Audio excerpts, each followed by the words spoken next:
Welcome to G&M on M&G. My name is Gordie. I'm here with Michael. We are a two-man podcast for Matchsticks and Gasoline, the Calgary Flames division of SB Nation. We're back here today for another video podcast for our lovely fans on YouTube. Today we're almost a week past the trade deadline, and we're just here to discuss a couple things. I think we'll kick it off with the last two games the Flames played since that trade deadline and it was certainly a mixed bag of results. If you want to maybe touch on that San Jose game first, we'll get into it. Well, yeah, I don't know why they can't beat the Sharks. And they're up 3-1. They looked pretty in control. Like Gaudreau misses that penalty shot, and then the Sharks just kind of worked their way back into it. And the Flames had a number of late chances where they could have tied it up. I don't know why they can't beat the Sharks this year. Thank goodness the Sharks aren't going to be in the playoffs, but for whatever reason, if I was the Sharks, if I was their coach, I'd be selling my game plan for 25 G's to other playoff teams who are going to play the Flames, because for whatever reason they seem to have the Flames figured out, but nobody else does. It's so strange. Yeah, I think we're going to talk a little later about teams you wouldn't want to face in the playoffs, but the way the results have gone, San Jose and Montreal are probably two teams that have just got the worst results out of Calgary twice now this season. It's just insanely how bad they looked against them. I think a big part of it and a big discussion was the play of Jacob Markstrom in that game. And Markstrom's had a great season, but after that Buffalo gaff, he's on a little bit of a tighter leash. And I don't know, I just get the sense from Markstrom when he gives up a first goal that's not very good, that really sets the tone for him for the night. Because that Vlasic shot from the blue line was it was not a great shot. It was a bad turnover by Sean Monahan, first of all, but it was just a very soft shot that you're not expecting to go through. And a clear example I can think of earlier in the season was Markstrom giving up an early goal to Connor Clifton from a horrible angle against the Bruins in Calgary. And from that point on, the game just went downhill and Calgary lost a pretty brutal game to the Bruins as well. And I don't know about you, but I just feel like you can almost judge how Markstrom's night's going to go early. He seems to get a little bit rattled if a softer one gets by him. And the winning goal was, he made a great save and it trickled in, but the other two, other than that, were not good goals. And we can talk about the Flames' play that night and Gaudreau missing the penalty shot and stuff, but arguably they had enough goals to win. They had a lead, and I mean Markstrom just couldn't help them out that night. Yeah, I'm with you on that. I thought it was not even close to a middle of the pack Markstrom performance for what we've seen this year.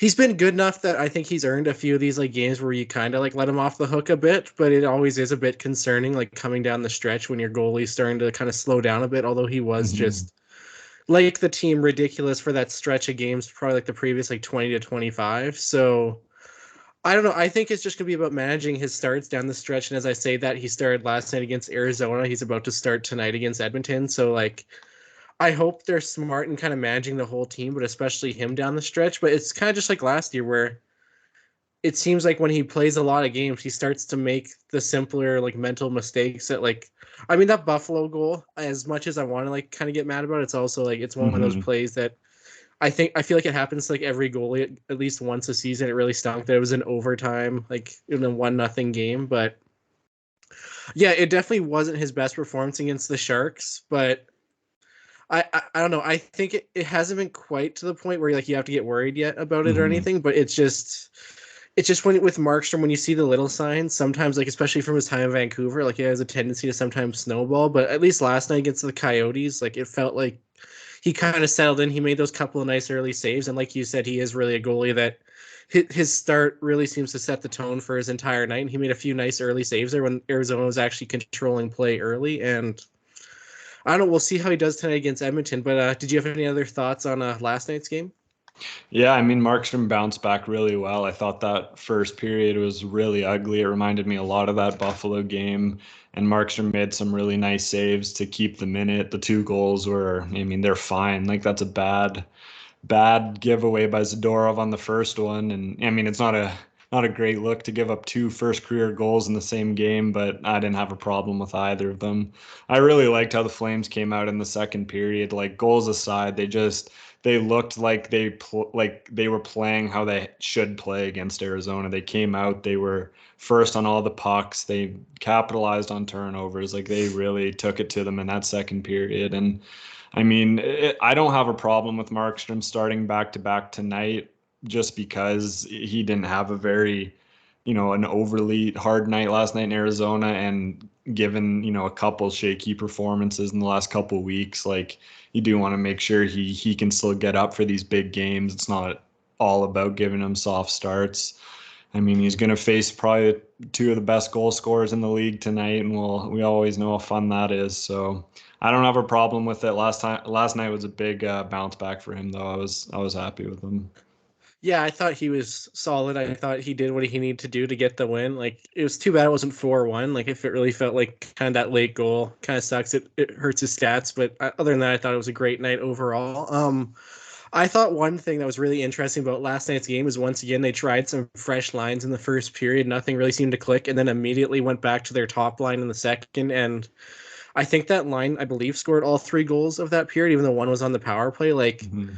I'm really torn on what you do right now if you're Daryl Sutter because you know how good that line is, and there's not a lot left to figure out about them. But I kind of feel like since the Flames are pretty comfortably where they are in the standings, like I kind of want to use these next 8 to 10 games to try some stuff, and then like maybe have things kind of settling in the last like 6 to 8 games of the season going into the playoffs. But Mhm.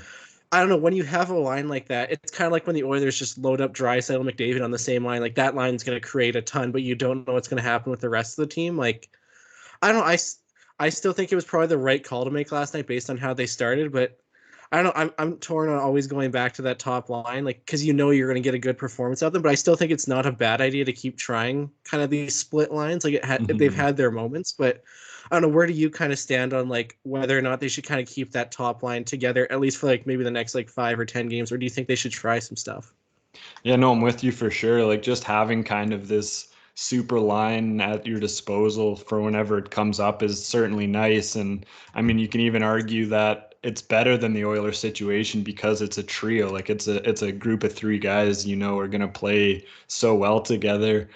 I mean, the problem with the lines is definitely not that top line. It's kind of everything below them. And like Matthew Tkachuk really elevated that second line to another level. That first game they were together, but Tyler Toffoli was pretty underwhelming on the top line. They didn't have all that much chemistry. They didn't generate that much.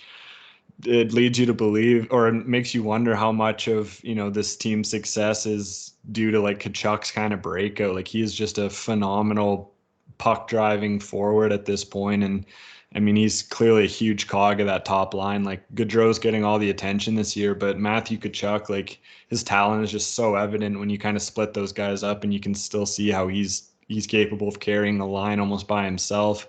I do like the playoff implications of being able to, if they can figure some lines out, kind of spread that talent out, and then in situations where you need a goal or you're trying to rearrange your lines, yeah, you reunite those three and kind of throw off the other coaches like planning and line matching because now you've flipped the script on what you're throwing out against them. I mean, if other lines can score, it becomes kind of a moot point, like how they put them out there. But I mean, when you have a first period like you did last night, where the lines are shuffled and like the Flames really aren't generating anything, sorry, and then you come back with the top line, and then things open up, and it's a little worrying. All four goals were either that top line or the top power play unit last night. Um, I don't know though. Like we're talking about an ultra talented line, in my opinion, the best line in hockey right now. And using them one way or another, like they're gonna get the job done. It's kind of about those other guys kind of raising their game. I've really liked Dylan Dubé lately. I think he's playing his best hockey of the season. He looks really engaged again, and it's honestly nice to see Sutter kind of recognize that and play him accordingly. Yeah, I'm all in with that too. I think with that top line, the question you kind of always have to ask is like they're just so good that like it's almost hard to judge the other lines when Hmm. you compare it to them because it's not like even in the past years when it was like I don't know, Gaudreau, Monahan, Lindholm, or like even Gaudreau, Monahan, and whoever else. Like there was just nothing behind them. When there's a line that good at the top, like you kind of forget that the other lines are decent. But like the way I'm kind of looking at it right now is like at this point you're probably gonna get like 2 goals a game for sure from that top line. It feels like, and then if you can just get 1 or 2 more from your depth guys, like get you that Mhm. 3 or 4 goal total every game, like most nights that should be more than enough to win. So that's kind of I think where the Flames need to settle. And then if you keep seeing guys like Rasmus Anderson, who's had a great season very quietly, and like the other blue liners chipping in where they can, like having that nice 2 goal base from like your top line, I'm right there with you, like best line in the league right now. I really think it gives them a great shot to win the majority of the games. And you have Jacob Markstrom back there just to kind of shut it down the other way too. So I think they're going to win a lot more games than they lose with this top line. I know there's kind of like the whole like balancing the talent versus like going top heavy. And again, I'm very into trying stuff these next like 10 games or so, but I still think at the end of the day, playoffs come around, you have to keep that line together. Like they're just so good. They give you that those couple of goals a game, like no questions asked, and then you kind of just have to get a couple more from the rest Mhm. of your 15 skaters, and then you're good. So yeah, I'm all in with trying for now, but I think they go back to something similar to kind of what we saw in the second and third period last night when they're getting ready for playoffs. Yeah. No, and like when it comes to like those other guys scoring, it's hard because it feels like Tyler Toffoli and Andrew Mangiapane who have kind of cooled down the last couple of games. Like, doesn't it feel like the best centerman that's played with them was Adam Ruzicka? Yeah, like it's been really kind of weird without Ruzicka here. Like you didn't notice him a ton when he played, but like he just made those little plays that opened up the goal Hmm. scores, which I hope he's kind of doing the same thing still in Stockton. But yeah, I still think it makes sense to have him down there. But man, yeah, he at least from like the offensive perspective, he definitely had probably the highest skill set of the other centers left on the team right now. Yeah, and like I mean, with kind of this will be a nice segue, I guess, to our next topic. Like all of a sudden now, there's kind of become a glaring hole in the Flames' fourth line center position where we're now for the second straight game, Sean Monahan's going to be a scratch. How much value do you put into kind of the speculation that Monahan had played every single game this season and played a large majority of the season on the top power play? Like how much truth do you kind of put into the speculation that like they played him as much as they could in kind of the most situations they could to try and kind of showcase him for the deadline, and now that that's passed and it's kind of grind time, like if he's not playing, like they're more than comfortable putting him on the bench. I mean, yeah, I don't think that's a crazy theory. It's they want to try and get him some points, get him some goals, get him some looks around the league. Whether or not there was a deal there, they decided to just hold off for now. Like I think that was definitely part of it.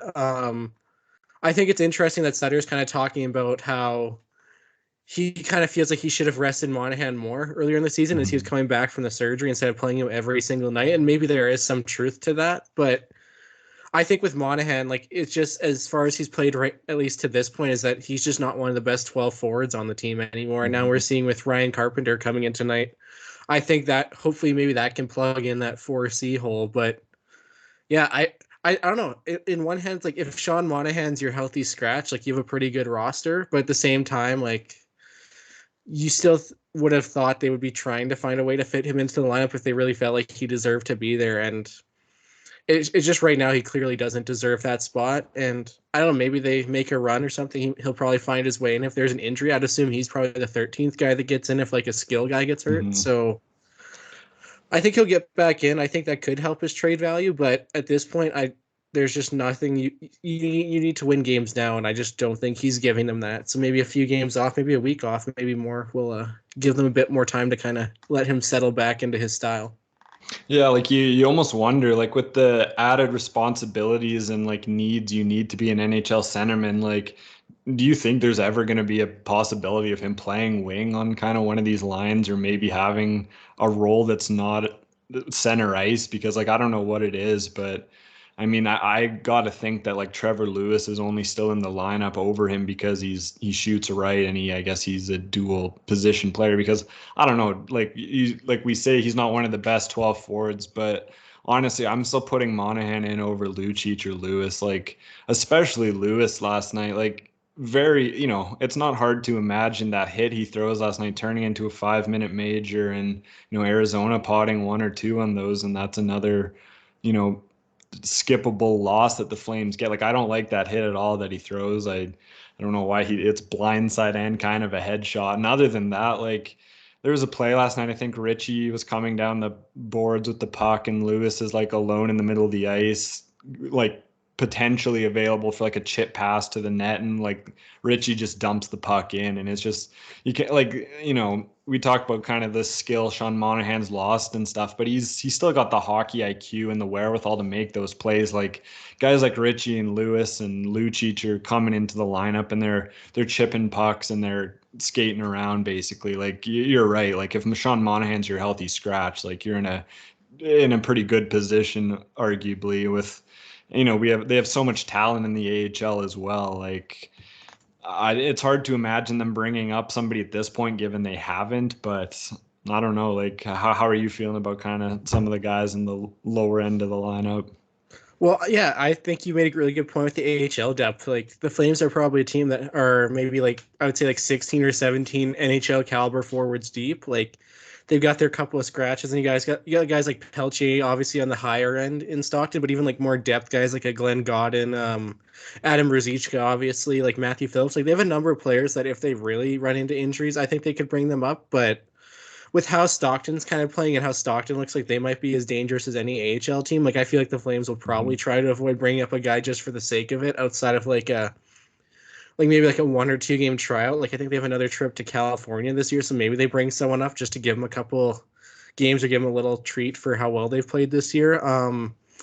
Yeah, with Monahan, I think he's kind of a guy that if he's going to be playing, you kind of need him in your top nine. Like, I just don't think he kind of fits what you look for in a fourth line, although that fourth line, like you said, has been pretty atrocious at times. So I think for me, the question is going to be how Ryan Carpenter kind of fits into all this. Like, Mm-hmm. he's kind of like the stereotypical, like, fourth line center guy that can also play wing. If there's no fit there and we kind of see Lewis and like Richie and Lucci just kind of keep struggling regardless, like at that point, I don't think it hurts to play Monahan, but I think they're going to try and stick with you got like the big traditional bruising fourth line with like Lucic and Lewis and whatnot. I think they'll probably stick with that and have Monahan be like, if anyone in the top nine goes out, he kind of just fills in there whether it is center or wing because he has played a bit of wing before. I think that's probably the best way to look at things going forward here. But yeah, their AHL depth is right there too if they really need to dig into the pool, both on forwards, defense, and even goaltending with Mm-hmm. Dustin Wolf, who has just been stupidly good again. I think he's had a few more like 1 goal. He still doesn't have a shutout, but he's had like I think up to like 13 1 goal games this year, which is just ridiculous. Especially for him. One thing I've noticed as of late, like in these 1 goal games, like last night, I think it was like the second shot, like a minute and a half in, he got scored on, but he just shut it down from there. And like you said with Markstrom, like a lot of goalies, if they let in an early one, sometimes it's not going to be a good night. But he seems to just power through and shut things down right from there. And hopefully, like fingers crossed, he gets a shutout this year because it's pretty hilarious that like the leading. He leads the AHL in save percentage and wins, but like not a single shutout to his name yet, which is just bonkers in my opinion. Yeah, no, it's kind of funny how his stats go, because I don't have the exact number here, but I would guess that a good majority of the goals are in the first period compared to the others. He just has this ability to like lock a game down, especially with leads. Like he's every game he plays, like the hype builds a little more, I think. That kind of reminds me of another kind of prospect related topic to do with the season ending, and that's the first round pick from this last draft, Matthew Coronado, who just finished a really, really impressive rookie season at Harvard. And I mean, it's gonna come up now where it's like, is there a worry at all about signing him? He's at the same school as Adam Fox. Personally, like I think he should 100% go back for another year of school. Like he played really well with Harvard this season, like over a point per game, like 100% that's the place he should be. Just I know the kind of feeling of worry and anxiety that's kind of built up around this topic is going to increase a little more with every day and every season that passes where the Flames don't lock him down. So I'm just kind of curious on your thoughts on that with the Harvard season ending. Well, yeah, he just was even as a freshman there. He was just a lot of the offense ran through him on Harvard Hmm. this year, and I think as much as you want to get him signed just so it's not a worry anymore, I think, like you said, him heading back for one more year is probably the right development path for him because, man, if he can just go back there and he'll be able to take the bull by the horns, like lead that team, like it just makes so much more sense. And yes, there's always going to be that fear with like college prospects, him waiting it out and going into free agency or whatnot. But I don't know. We had the same worry with like Gaudreau when he signed, and I'd say the majority of college prospects signed. So I don't think it's quite like Adam Fox is always going to be like the scary like fallback case that what if this great prospect your organization had just decides to up and leave. But I don't know. I don't have that fear with Coronado yet. I think it's just too early to at this point. I think you just have to keep doing what you would do, like regardless of his status, which is do what's best for his development. That has to be at least one more year at Harvard. Then we'll kind of see where it goes from there. I think that also fits kind of well with the Flames development timeline. Mhm. Like one more year for a couple of these guys in Stockton, one more year for him at Harvard. He kind of makes that transition. Then maybe like 2 years from now, we're talking about him having a shot at the Flames, which I think again kind of fits that window. So yeah, I'm all in for just let him go back to go for another year at college and then let him come back after that. Maybe sign him after next season. Yeah, like next season, like it's kind of hard to imagine like Pelche and Ruzicka not at least competing to be full-time NHLers each night. And I mean, that kind of opens the next generation of draft picks and stuff to come into Stockton. So yeah, I agree with you 100%. I think for our next topic, if you want to, I think we've touched on the Battle of Alberta tonight a little bit. If you had any additional thoughts on that. I don't know. I'm just really excited. I got some tickets to the game, so I'm Oh, really sorry. looking forward to it. Yeah, it's Battle of Alberta, especially. It's been nice with the full fans again or full stadium. Like I think it's just super exciting. This is probably one of the first years where in a while where the Flames and Oilers are both like pretty comfortably playoff teams. Like I think the last 2 months the Flames have been the best team in the league. The Oilers have been like third best. Like they're all right there in terms of how well both teams have been playing. So I'm just excited to see it. I think it's gonna be a pretty entertaining game. Like McDavid and Draisaitl are still just absolutely ridiculous, but I think the Flames are gonna be right there the whole night. And yeah, maybe we'll see another line brawl or a goalie tilt. That'd be fun. Yeah, like last time they played and the Flames won, the Oilers had kind of a handful of players out of the lineup, and I'm just kind of excited to kind of see the Oilers have three really scary looking top lines. Like defensively and goaltending, they're pretty abysmal, but like they have three really strong looking forward lines tonight. Like last time they played, I don't believe they had Nugent Hopkins, Puljujärvi, maybe somebody else, but tonight it's healthy team versus healthy team. Both teams are on, yeah, really hot streaks, like you said. I'm scared of the Oilers personally, just because when you have two just generational talents on one squad, and they both seem to really like scoring on the Flames. Like every single time those teams meet, I'm a little nervous, but Calgary really took it to the Oilers last time. They really played a good game. Should have been the ninth shutout for Markstrom to set up that franchise's 10th shutout. But yeah, this will kind of take us to our next topic, which we wanted to discuss kind of three teams that maybe we want or don't want the Flames facing as their playoff opponent, given that really like Calgary and Colorado have kind of pulled away from the pack. Like you can kind of pencil them in as the division winners, but other than that, like the rest of the six playoff Western teams can kind of jostle around, and really any of them can end up in those two wild card spots. So yeah, I'll let you start it off. Give me your thoughts on who the Flames should or should not play. Well, first off, I like these kind of exercises, but I know the last time in 2018-19 when we did it, we were all like, oh yeah, Colorado's definitely the team they're gonna want to play, which at the time, like I seem to recall that team didn't even end up finishing with like 40 wins that year, but I, just b- I, so I believe with overtime losses, they had a losing record.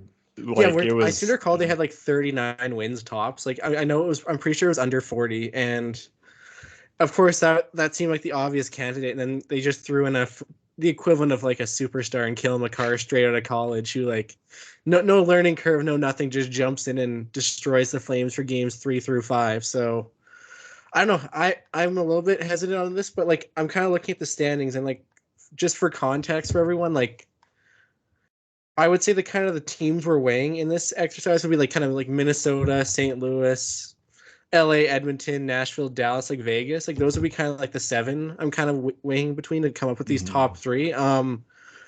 I would say starting, I don't know if we want to do it where it's like I'll say one, then like you say one, but I think for me, the team like I third least want to play, or like I don't want, like they're the third on that list, would be Edmonton. Like just like you said, they have the high end skill. I still think the Flames would do a good job of shutting them down in the playoffs. Like I'm still not really bought into their goaltending or their defense core, so I think the Flames would still be able to win there. But like you said, with McDavid's ability to just come in and absolutely wreck a game if he so chooses, like I don't want to play them. I also don't. I think a Battle of Alberta second round would be fun because then both teams have won a series. People will be less mad if that's in the first round. It's and if the Flames lose the Oilers in the first round, like it's probably not going to happen with the way the division's currently scheduled. Vegas is pretty out of it, but man, I would probably lose it if maybe Gaudreau's final season with the Flames ends against the Oilers in the first round. What's your number three? Well, I'll kind of spoil my list a little bit right now because I have Edmonton as number one. Like, I just have this feeling after that like 2019 series versus Colorado where like it felt like Calgary themselves didn't do it, but it really felt like Nathan McKinnon, Mikko Rantanen, and Cale Makar, like they were these superstar players that just got, I think, really bothered by that game one 4-0 loss, and like they poked the bear, kind of, and it just came back, and like those guys just played so well and just lit the Flames up every single game. I have this fear that like in a playoff series versus Calgary, like I feel like McDavid could find another level, and he's the best player on planet Earth at the moment. Like I don't buy into Matthews being better whatsoever.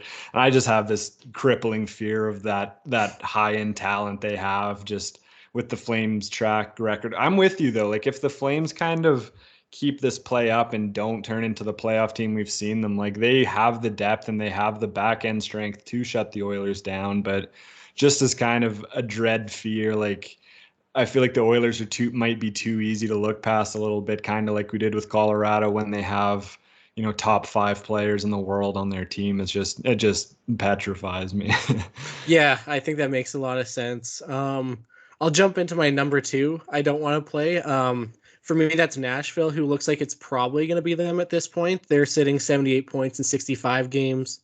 The Blues have 79 and 63, and the Wild are at 80 and 62. But something about Nashville, like they've just been quietly good this year after a pretty disappointing year last year. There was tons of questions of like, is this finally when they're going to tear it all down? Like they did move a few pieces like Ryan Ellis, but I just when you have a goalie playing as well as UC Saros has played this year, you have a high end defender like Roman Yossi, and then like Philip Forsberg and a decent forward core still. Like there's enough pieces on Nashville that like they could quietly, I feel like, steal a series. Like I don't think it'd be a bombastic Calgary Edmonton high scoring series that they would steal, but I could just see them stealing like a couple like 3-2 kind of games, like both in Calgary and in Nashville. So I would probably put them at number two on my list. How about what's number two for you? Yeah, just I had Nashville as my number four team. Like I agree with all your points. Like Saros scares me. Like he's a really good goalie, and they're just ridiculously deep. And when you get the kind of scoring you have from Roman Yossi, like my God. But my number two team, I have Vegas. Just like right now, it's not the Vegas team that would show up in the playoffs should they make it, because like like regardless of how they're able to manage their roster for the rest of the regular season, like presumptively game one of playoffs, like Martinez and Stone are coming off IR. And, with the history the Flames have in that team's arena and how well Vegas plays in the playoffs, like it seems like another series that's kind of huge, like a huge trap. Like if Vegas kind of got in as that 7 seed and faced Calgary. So I have Vegas there. That would be very hingent on kind of where Robin Lehner's at, because if they're rolling out Laurent Brossoit or Logan Thompson as their goalie game one, then that takes a big nosedive in terms of my kind of wariness of them. Yeah, I'm with you. Who's your third team then?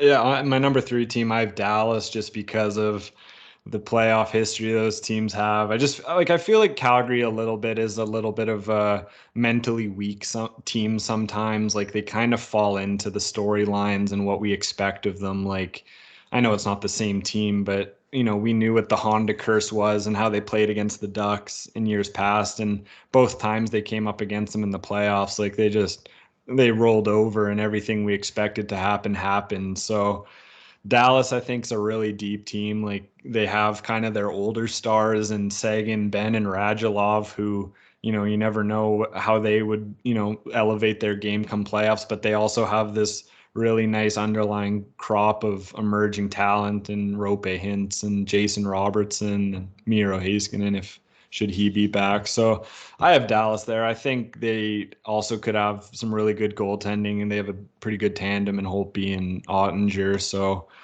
I don't know. I don't like facing teams that they've faced before, and we kind of have seen how this song has gone. So yeah, how Mhm. about you? Who's your number one? Yeah, my number one, you already said them, but it's got to be Vegas for me. Like you said, the Flames are a team that like the storylines just seem to find them, and you just see a storyline of Vegas like finding their way into the playoffs. Everyone gets healthy, and they knock the Flames in five. Like they still have the talent with the full roster. They still have the talent to like I would say stack up against any team in the West. They just haven't really put it together this year. I don't know. At least at this point, it looks like Vegas is gonna probably miss, but like they're still they have 14 games left. They have 76 points in 68 games, but like Dallas has 75 and 63. Like they're gonna comfortably pass them. I would say they're also 2 points back in Nashville. Nashville has 3 games in hand on them, so it's gonna take pretty close to a miracle at this point. Like probably 11-3. But I mean, today they just came back from a 3-0 third period deficit against Chicago, so it's not totally out of the realm of possibility, but man, if they find a way to squeak in and somehow get that like number one wild card spot, I am really not. I honestly don't love the Flames' chances. Also, because if they lose one home game, they still haven't won in Vegas either. But Mhm. yeah, I think that's kind of who would be my number one. Luckily, it doesn't look like that's going to happen. But I'm with you too. Dallas is right there for me as well. Like even if I think the Flames could take them, there, like you said, there is that past history, and like Dallas is just a team that whenever the Flames play them, it seems to kind of be a game where Calgary is always kind of like a step behind them. Like Dallas just seems to kind of control things, even if it's not actually happening. Mhm. It feels like a game where Dallas always has some control over how the game's being played and what style they're using. So I don't love that. I guess one thing, speaking of Vegas, we want to get into, which has been kind of the talk of the week in the NHL, Evgeny Dadonov and his vetoed, rescinded trade where his clause wasn't included from Ottawa, and it was kind of a mess.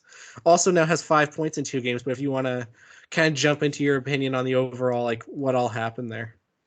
Yeah, like just what a bizarre situation. First of all, I listened to that 32 Thoughts podcast with American Friedman, and they gave him the nickname The Void, which I just think is so funny. That's such a good nickname.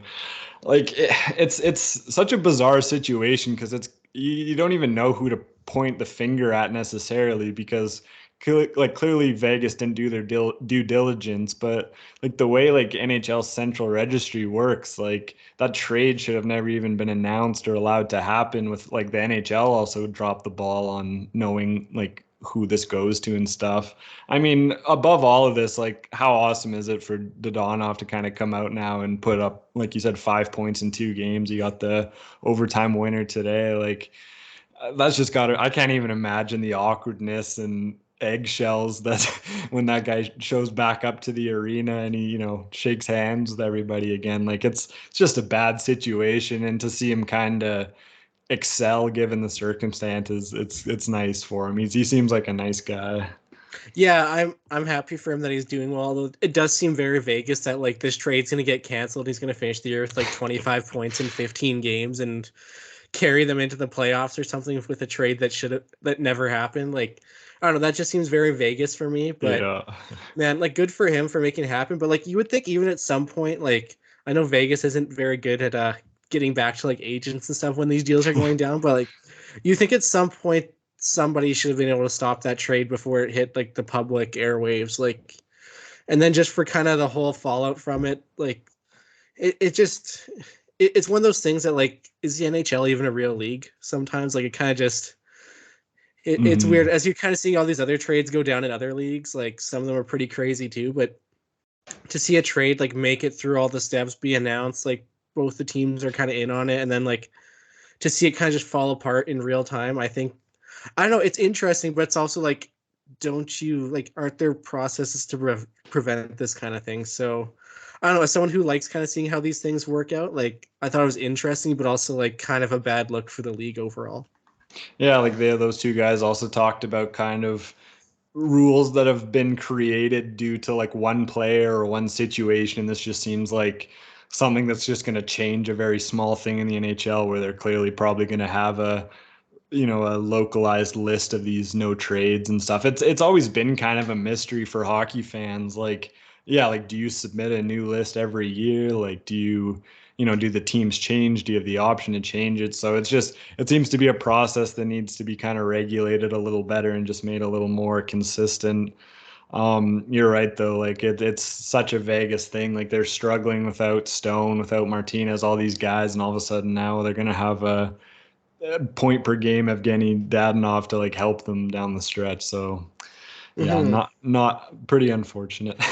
Yeah, then like I'm kind of also looking at like the Ducks, and like they kind of lose in all this too, because like they were getting Evgeny Dadonov, who's like at least for them would be a top six forward, especially with how much they sold at the deadline. But like they would have also got John Moore's contract off their books, who is still making like 1.65 against their cap, like when he's buried in the minors. Like he's kind of just a guy that was thrown in their Hampus Lindholm deal, which also stinks for him. It would have been nice to probably go and be at least Mhm. some kind of a guy in Vegas rather than just being a random like depth guy in Anaheim. The Ducks would have gotten a second round pick for this draft too. So Mhm. like it kind of hurts on their end, but it's like why does it seem like in this league that whenever something happens, it's either like Arizona or it's Ottawa or it's Vegas. Like it's always those three when things hit the fan. So I don't know. I hope everyone kind of learned their lesson from this. I hope things are a bit more like clear going forward. But Mhm. man, like good for Dodonov to keep kind of going. And like if I was him, I would have blamed him if he's like, no, I'm just gonna go back to like Russia and just like not deal with this the rest of the Yeah. year because this is stupid. So he seems like he's making the best of it so far. So like hats off to him. But like man, like Vegas, like Ottawa, whoever else, like the NHL, like they've all got to be better. Yeah, exactly. Like this process needs to be kind of yeah, just kind of set in stone so this doesn't happen again. Yeah, is there anything else you wanted to touch on? I can't really think of too much. I know I was Oh, the just jerseys. the Atlanta Flames jerseys tonight that Yeah. they're rocking for tomorrow. Yeah, it looks pretty cool. The Flames. I don't think the Flames have actually worn an A on their chest in quite a while, and this is they're heading into I think what would be the 50th year since the franchise Mhm. started back in 72, 73. So I don't know. It's gonna be pretty cool to see the flaming A again in warmups tonight. I know they still have it, or I guess they don't really have it anymore on their regular jerseys because I think it's a normal A now. They Mhm. didn't keep the flaming A when they switched to full time retro. But yeah, I'm all in for the at least for warmups for the Atlanta Flames look. How about yourself? Yeah, the team that was named after a mass tragedy for some reason. It's always good to honor them. They look pretty clean. I like the look of them. I know we're both hockey card collectors. Eric Nystrom has a few rookie cards where he's wearing an Atlanta Flames jersey, and it's always just seemed kind of bizarre given they never really wore them. I think he just wore them for a photo shoot or something. It was like an event that year, but it'll be cool to see them. The Atlanta should never ever get a hockey team again. That's pretty clear. And probably another team that doesn't deserve to have it. They brought it up on the broadcast last night. Like Coyotes moving into this 5,000 person stadium. Like it is That not a good look for the league. that's 5,000 too before they put in all the other stuff. I think it's only gonna be like 3,200 or 3,500 when it's all said and done. Like Yeah, and like that's the like when they said that, like I looked up, like I live here in Lethbridge, and I looked up the capacity of the arena here that the Lethbridge Hurricanes play in, and it's 5,900 people. Like it's this WHL arena is quite literally larger than this supposed professional hockey one, and it's just I don't know, like what do they really do? Like what's the long-term plan in Arizona at a certain point? Like nothing's working. It gets uglier year by year, not just off ice, but the team has been pretty abysmal for essentially their entire existence. yeah, it's just another step for that franchise. That's kind of like what are you doing? Like I see they don't. I guess the thing is they don't have another choice really in the Phoenix area. Like obviously the Coyotes' current arena doesn't want them back after all their tax issues. There's another arena I think where the Phoenix Suns play. I believe it's called the Target Center, but I'm not 100% sure. they also don't want the Coyotes there, even though they could they could make it into hockey, which really tells you something that like you could fill a building that like wants to have events going as much as possible. That's 41 nights a year plus preseason plus playoffs that they'd rather turn down than deal with the Coyotes. So that just really says a lot about how they're kind of viewed in the area. I would just say I do hold out some hope for them that like maybe they can create a nice atmosphere there the next 2 or 3 years that they're there, and then carry that over to their new arena, which hasn't even been approved yet. So like who knows like what their actual plan is if that doesn't go through. But I don't know. It's on the campus there. Hopefully they can entice some people to come out, and like they're going to lose money regardless. They were already losing money before, so I guess what's a bit more. But man, I really hope it at least works and draws in like some of that younger demographic for them to get them spending money on tickets, and then hopefully they follow them when they actually get their new arena in Tempe. But it's just another look for the NHL that's not going to be great, especially once they actually start playing games there. Because like you can talk about it, but I think kind of that shock value of seeing like an NHL game in a 3,000 seat arena when it's all said and done, I think that's going to hit pretty hard. Yeah, like Bettman's dream for this league is clearly to like put it in that upper echelon of the other three major professional sports leagues in North America. But I mean, like, there's not a like there's teams that get poor attendance, but like in any of the other three leagues, you're not going to find a team that has like an arena a quarter the size, the capacity as everybody else. Like, it's just it's such an unsustainable, unworking thing. Like people aren't going to suddenly start liking hockey there unless the Coyotes offer, Austin Matthews $15 million in a couple of years. Like realistically, there's not much hope on the horizon either. Like they're kind of wasting their draft picks on guys like Barrett Hayton and stuff, who was a reach at the time and, now still seems to be a little bit of a reach pick. Yeah, and I think for me the frustrating thing with the Coyotes and this whole arena thing is that like they could still easily like I don't know why the NHL is just so set on this market. Like it's a big market, but you also have Houston who's right there, who's expressed interest in an NHL team at their or at their basketball arena before. Like it just would make so much sense in my opinion to like finally just pull the plug on Arizona, even just throw them in Houston. I know everyone wants like Quebec City and stuff, but Houston, you'd have that natural rivalry with Dallas right there. They'd be more central because they're in the Central Division now. Like it just seems to make a ton of sense from that perspective. And I know Arizona's like a pretty good hockey market. Like they do have a lot of like junior like and developmental leagues coming up, but it at some point they're gonna have to be faced with like a serious like when do we pull the plug discussion, because if for whatever reason, which we've seen a lot of, is like if this arena proposal doesn't get approved or doesn't go through with some kind of like benefit to the Coyotes, like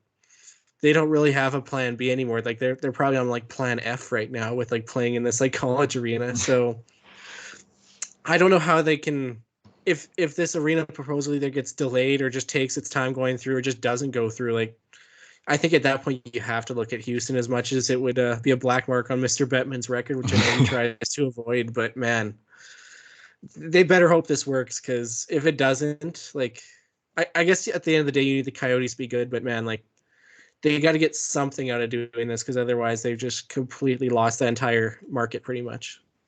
Yeah, and like you mentioned like the equalization of like the divisions, like how nice is it with Seattle this season that we kind of have one less game versus all the other Pacific opponents? Like it's felt a lot nicer to play kind of San Jose, Arizona without that extra game. And I don't know, it's just kind of a small benefit I've noticed this year. It didn't feel like, playing Arizona and San Jose this past week, it didn't feel like kind of tedious like it has in previous years, where you get to the end of the year and they've played 3 or 4 times already up until that point.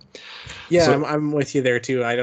I think I think they finally found a nice schedule balance with the league, like the mhm. 2 East, the 3 Central, and then like the 4, maybe 5 within your division. I think that it makes a ton of sense, and it's nice that it's 8-8-8 all the way across too. Yeah. So I think on that note, we'll wrap this one up. Yeah. Do you have any last thoughts, Mike? No, I'm excited for Battle of Alberta tonight. Yeah. Let's see who outscores who, Zach Cassian or Milan Lucic.